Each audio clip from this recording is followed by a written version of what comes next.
Assalamualaikum warahmatullahi wabarakatuh dan selamat petang. So kita kembali dalam kita punya sesi perbincangan. Okey, setengah jam, 30 minit chemistry project kita. Okey, so berikut adalah soalan yang telah dikongsikan di dalam Telegram.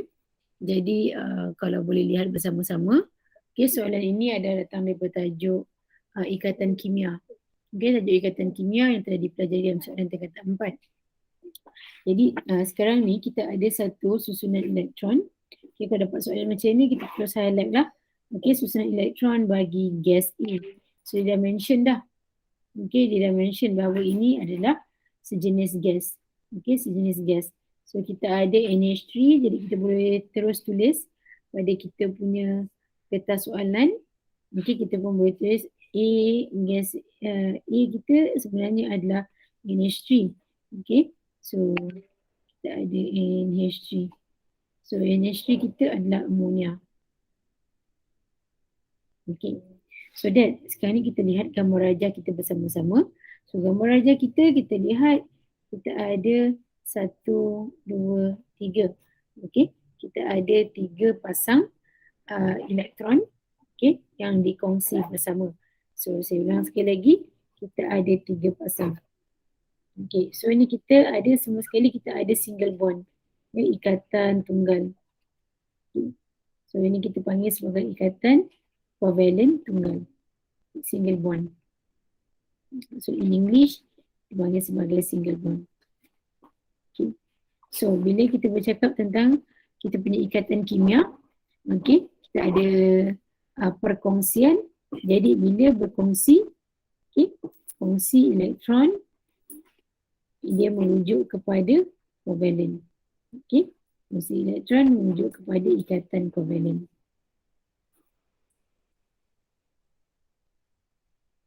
Kalau dia adalah transfer elektron ataupun ada pemindahan elektron.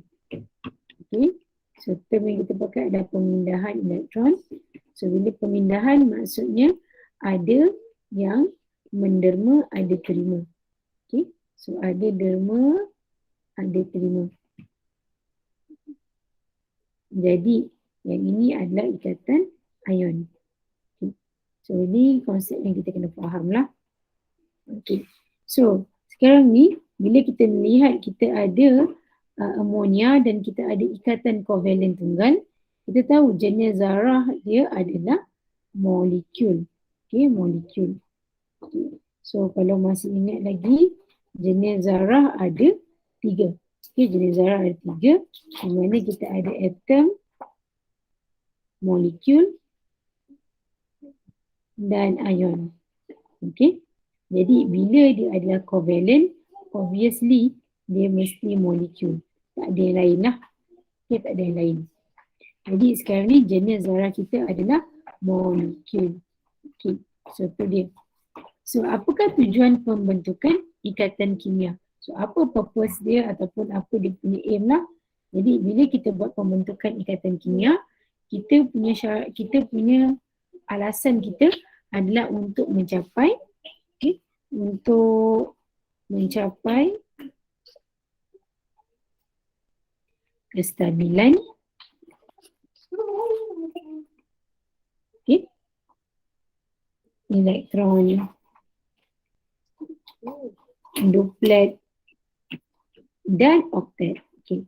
So dalam kes soalan ini mesti ada duplet dan oktet. Kenapa?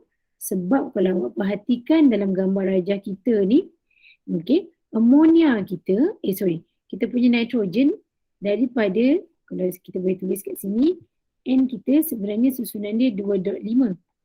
Jadi lepas dia berkongsi, dia jadi 2.8. So ini adalah oktet.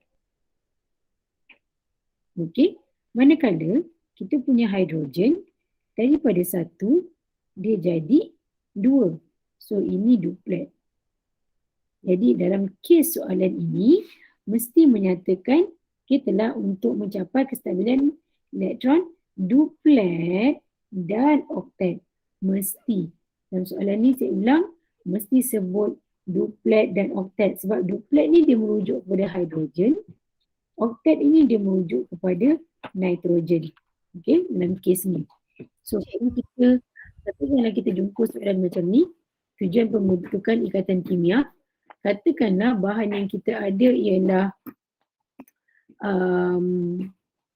CO2, okey, karbon dioksida.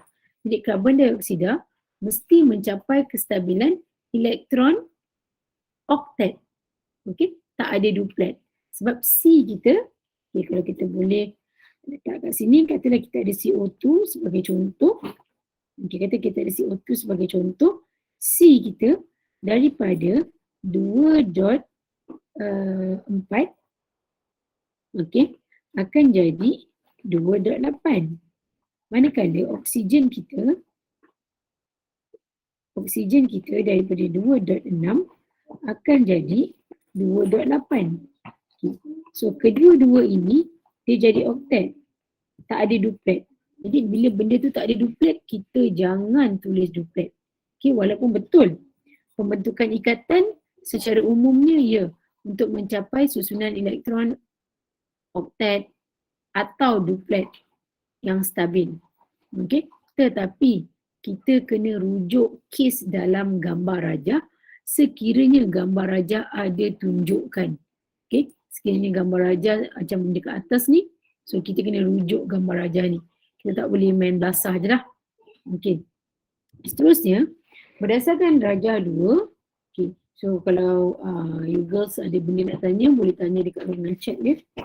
Okay, kalau, berdasarkan rajah 2, nyatakan jenis ikatan kimia. Okay, jenis ikatan kimia yang kita ada ikatan kovalen. Okay. Tulis ikatan kovalen saja dia dapat markah, ataupun kalau nak tulis kovalen sahaja pun betul. Okay, either one.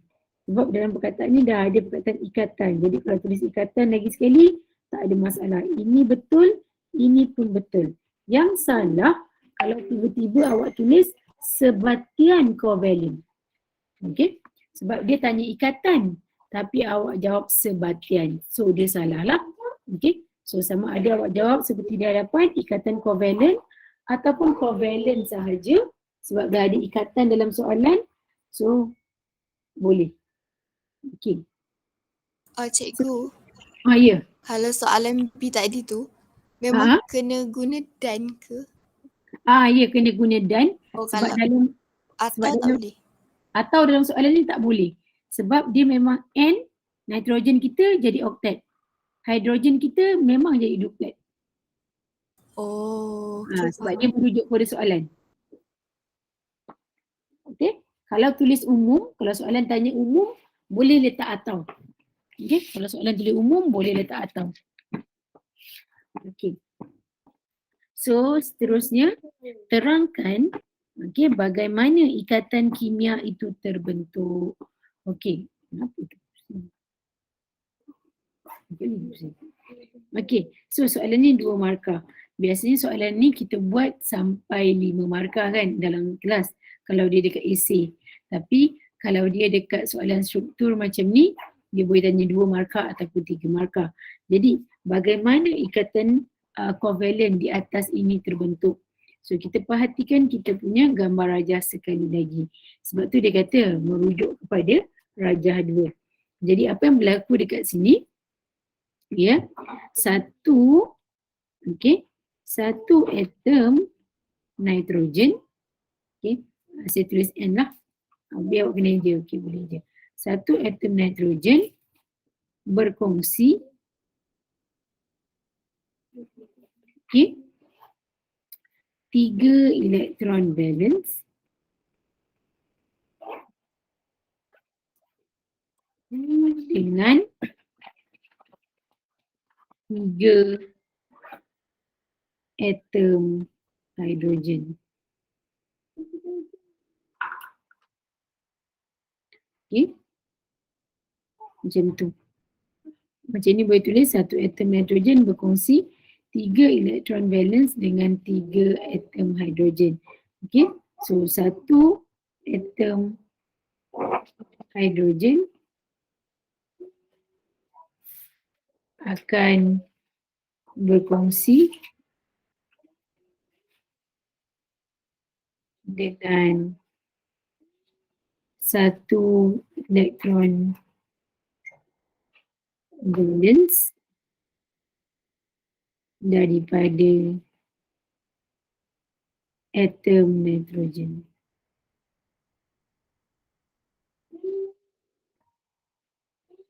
Okay. So ayat pertama ini akan menerangkan kita ada ayat pertama ini akan menerangkan kita ada nitrogen.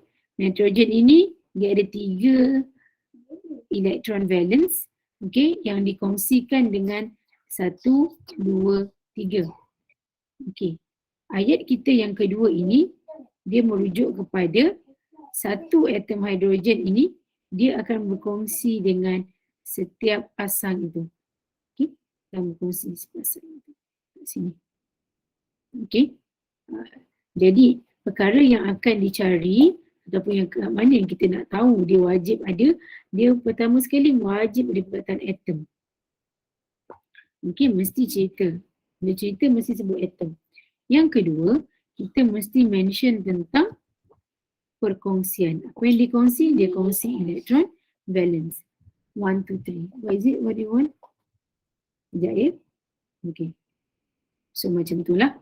Okay. So macam tu cara bagaimana kita menyusun jawapan kita. Okay. Sebab macam saya selalu maklumkan, menjawab soalan tu mudah. Okay. Tetapi mana keyword yang kita kena dapatkan. Okay. So dekat ayat B ni tadi, kalau awak nak tulis macam ni pun boleh. Untuk mencapai susunan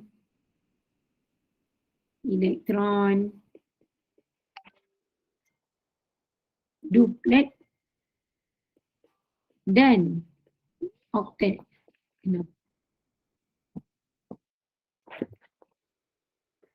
yang stabil.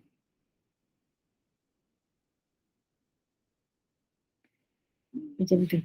Pun sama jugalah ayat dia boleh diterima. Okey. Mana-mana satu nak hijau boleh, nak purple pun boleh. Dia punya ni masih sama lagi lah. Markahnya masih dapat dan juga caranya masih betul lagi.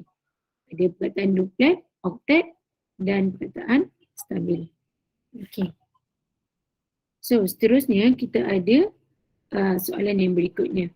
Okay. So kalau you guys familiar, soalan ikatan kimia ni dibiasa kaitkan dengan soalan daripada jadual berkala unsur, periodic table. Okay. Sekarang ni kita ada periodic table A, B, C, D, E, F. Okay. So kalau awak perhatikan soalan ni betul-betul, gunakan huruf tersebut untuk menjawab soalan. Jadi dalam soalan macam ni, awak tak boleh, ya saya ulang, awak tak boleh gantikan dia dengan jadual berkala kat belakang. Okay, jadual berkala dekat belakang buku tu ataupun buku soalan, awak tak boleh ganti. For example, walaupun awak tahu A ni, dia akan merujuk kepada lithium, for example kan. Awak tak payah ganti dia, let it be. Biarkan dia begitu sahaja ya. Sebab soalan dah mention gunakan huruf sebagai jawapan. So kita jangan gunalah. Okay. Tetapi untuk panduan boleh ya. Untuk panduan tak ada masalah. Okay. Dia kata unsur A dan E boleh bertindak balas dengan gas D bagi membentuk pepejal putih. Jadi kita lihat A dan E kita berada dalam group 1, dalam kumpulan 1. On the other hand, kita punya D berada dalam kumpulan 17. Okay, so kita tahu dekat situ sebenarnya itu adalah tindak balas kumpulan halogen, okay, dengan logam kumpulan 1. Okay, logam kumpulan 1. Jadi katakanlah kita nak tulis sebagai kita punya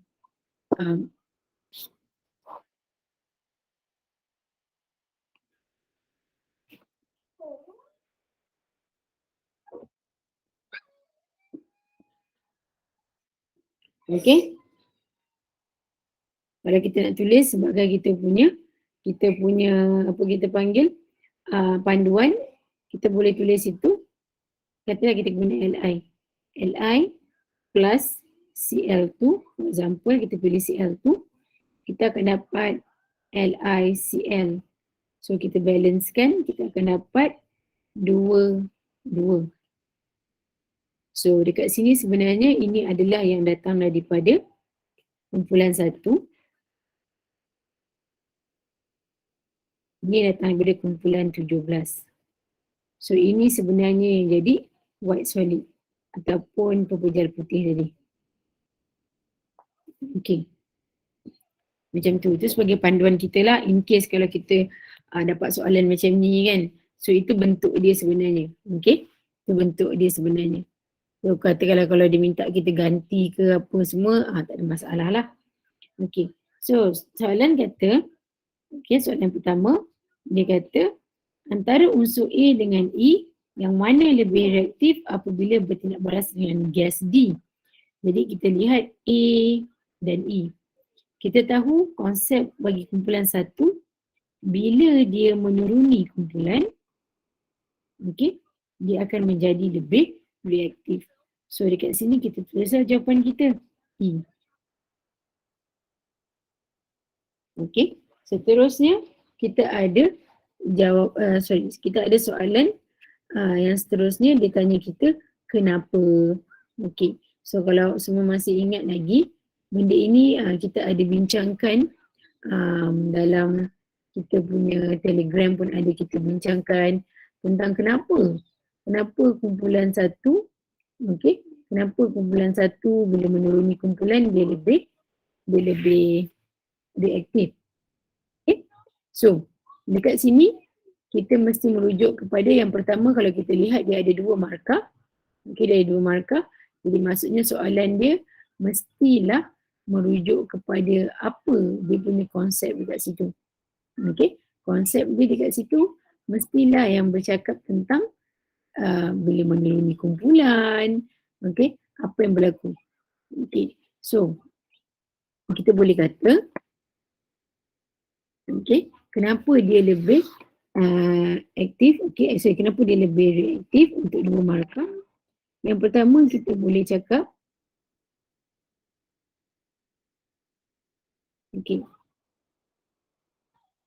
so kita boleh kata apabila menuruni kumpulan,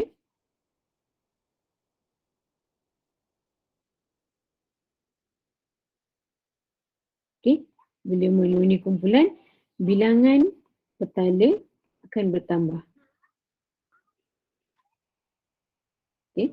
Bilangan petala berisi elektron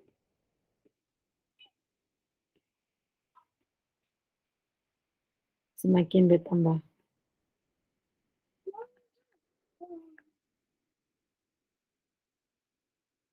So maka saiz atom akan bertambah.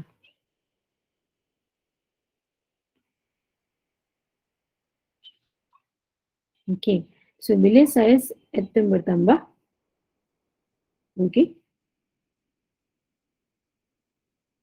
elektron, so dekat sini kita ada daya tarikan. Daya tarikan nukleus ke atas elektron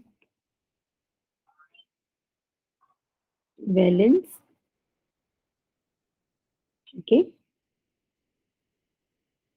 menjadi semakin lemah.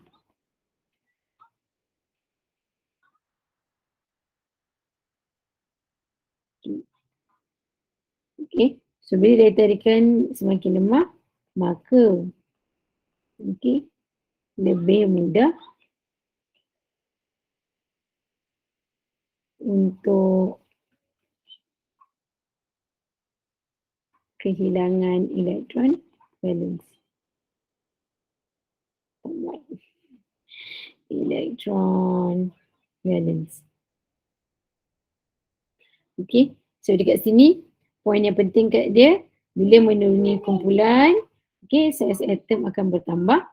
Okay, so bila saiz atom bertambah, maka daya tarikan ke atas nukleus, ke atas elektron valence menjadi semakin lemah. Okay, jadi bila semakin lemah, lagi mudah untuk kita melepaskan elektron valence ataupun kehilangan elektron valence. Sebab tu apabila menuruni kumpulan, lebih keaktifan akan bertambah. Okay, so seterusnya kita ada B. Okay, B. Sikit lagi. Okay, unsur B dan C. Nampak. Okay, unsur B dan C bertindak balas untuk membentuk satu sebatian yang digunakan untuk memadamkan api. Okay, so kita tengok B dan C. So kita ada B dengan C. Okay, dia kata lukis susunan elektron bagi sebatian yang terbentuk. 2 markah. Okay, dia minta tulis susunan elektron bagi sebatian yang terbentuk. Jadi maksudnya dia nak jawapan hasil akhir saja. So kalau kita tengok daripada gambar rajah kita, okay, walaupun kita mungkin flip juga kita punya periodic table nak tengok kan. Okay, apa benda ni sebenarnya? Tak perlu juga ya sebenarnya. So dekat sini kita boleh tulis 2 dot. Okay, macam ni kita tahu 2, ini petala pertama, ini petala kedua, ini ketiga, ini keempat. Ini color kita. Okay, so bila dia dekat C sini, so kalau sini adalah 18, sini 17, sini mesti ada kumpulan 16. Ini kumpulan 14. Jadi kita tahu bahawa C kita ni ada 2.6. Okey. Yang ini ada 2.4. Okey, sebab dia kumpulan 14. Okey. So elektron valence dia mesti 4. Yang kalau 16, elektron valence dia mesti 2.6. Technically, okey, even daripada soalan, bila dia kata boleh digunakan sebagai pemadam api, maksudnya awak sebenarnya tahu dah benda tu sebenarnya adalah CO2. Okay, gas carbon dioxide. Okay, gas carbon dioxide. Dan daripada apa yang kita tuliskan ke atas ni pun awak boleh tahu. Okay, satu ni adalah karbon, satu lagi adalah oksigen. Okay. Tetapi soalan dah mention, jangan guna unsur sebenar. Mesti guna sebagaimana yang diberikan dalam soalan. Okay. So dekat sini, kita pun nak tulis, kita nak lukis. Kita boleh tulis kat sini sebagai panduan. B kita ada 2.4. C kita ada 2.6.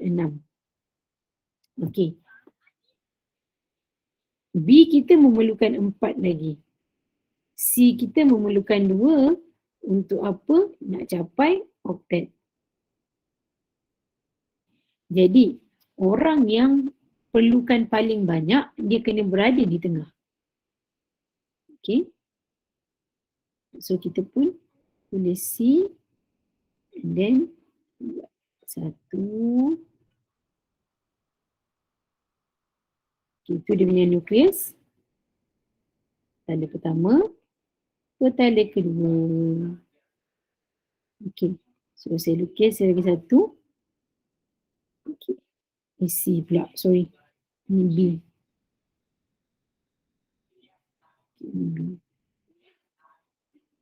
Okay, so kita nak lukis yang sebelah dia. Okay.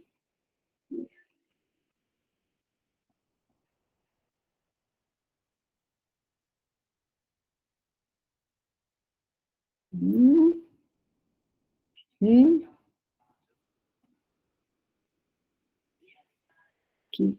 So macam saya bagi tahu sebelum ni, tak payah guna jangka, lukis ke apa benda tu kan. As long as awak lukis dia dengan betul, tak ada masalah. So sini adalah C, C adalah C. Okay.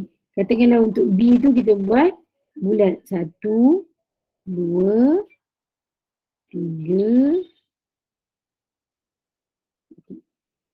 4, 5, 6.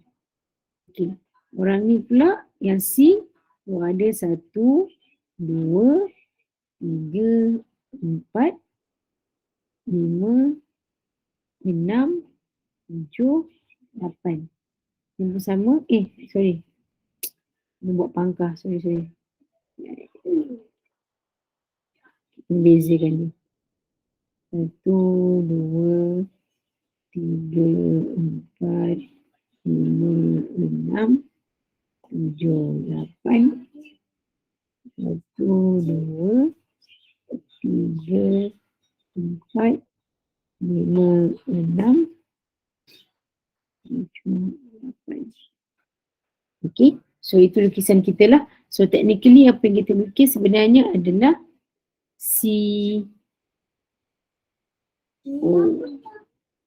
Ni macam ini yang kita lukis sebenarnya. Okay, kalau kita nak buat dia sebagai rujukan, yes betul. Okay, unsur yang merujuk kepada karbon adalah B, unsur yang merujuk kepada oksigen adalah C dalam gambar rajah ni. Jadi, apa yang kita boleh buat untuk dapat 2 markah bila kita lukis yang pertama, okay, lukis yang pertama, kita gunakan unsur yang betul, okay, lukisan yang betul, lukisan yang betul, 1 markah, P1. And then dekat mana dia berkongsi dengan betul, dapat lagi markah yang kedua. Okey, saya menggalakkan kalau 1 bulat, 1 pangkah. Okey, 1 bulat, 1 pangkah. Senang nak bezakan bila awak melukis menggunakan pensil. Okey, dan kalau awak perhatikan kat sini, dia tak overlap each other. Okey, maksudnya lukisan saya, dia tidak menyentuh yang petala terluar ni, dia tak sentuh pun dengan mana-mana petala lain. Okey, sebab tu dia kata overlap. Okay, saya tak galakkan awak lukis dekat dalam ini ya. Saya tak galakkan awak lukis kat sini. Okay. Sebab apa? Nanti awak tak nampak dia berkongsi di mana. Okay, sukar untuk awak nampak dia berkongsi. Okay, sebab ini kalau kita cek balik, kita punya dia 1, 2, 3, 4, 5, 6, 7, 8. Okay. Ya. Kalau tak labelkan tak apa tak labelkan dekat bawah ni ke? Yang macam contohnya B, C, C ni ke? Maksudnya 2.8, 2.8 tu ke? Oh bukan. Itu macam mana? Apa maksud tak label tu? Label petala elektron. Oh, tak payah sebab ini bukan apa yang dipanggil untuk satu gambar tu. Bukan gambar struktur atom. Sekarang ni adalah gambar susunan elektron. Gambar susunan elektron tak perlu. Okay, susunan elektron. Okay. Harapnya menjawab soalan. Okay. Dan okay. So dalam soalan ni dia tak lengkap kan bawah ni. Sampai 2 markah je. Kalau perhatikan baru 1 markah, 2 markah, baru 3 markah. Okay. So dekat sini ada sambungan dia ya. Sikit yang sambungan dia. Okay. Dia kata kenapa, ni minta awak jelaskan kenapa sebatian ini sesuai digunakan kalau untuk memadamkan kebakaran melibatkan peralatan elektrik. Okay. Okay. So kalau awak tengok sebatian tadi, sebatian yang kita buat adalah sebatian kovalent. Okay. Apa yang kita tahu tentang sebatian kovalent? Bila dia melibatkan peralatan elektrik, okay, atau memadamkan kebakaran yang disebabkan oleh peralatan elektrik, salah satu sifat fizik dia, kalau awak semua masih ingat lagi, okay, sebatian kovalent, okay, sebatian ini tidak boleh mengkonduksikan elektrik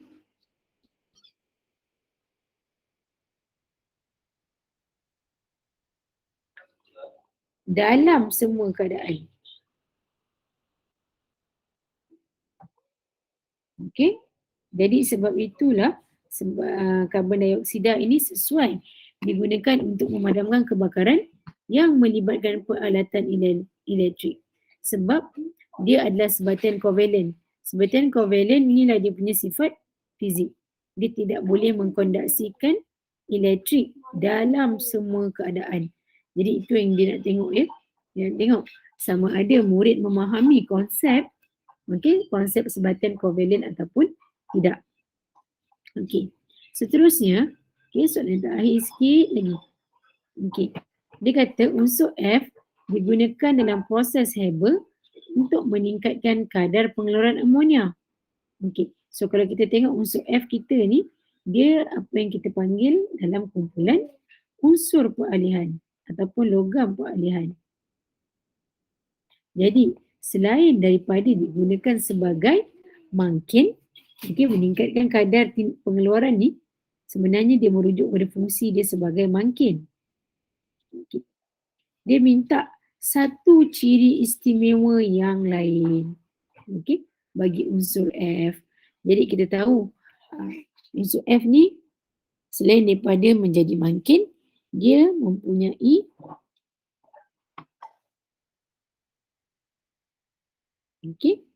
lebih daripada satu nombor pengoksidaan. Ini ada salah satulah daripada punya ciri istimewa. Okey. So, kalau tak nak jawab ini, awak boleh kata membentuk sebatian berwarna. Okey. Ataupun ion berwarna. Okey, itu salah satu. So, dia unsur F dekat sini, dia merujuk kepada logam peralihan. Okey, macam tu. Okey, so itu saja untuk sesi kita pada petang ini. Sekiranya ada soalan, boleh bertanya. Kalau tidak, kita berhenti di sini sahajalah. Okey, insyaAllah kita akan bertemu lagi pada hari esok dalam waktu yang sama. Okey, so terima kasih banyak-banyak semua. Assalamualaikum warahmatullahi wabarakatuh.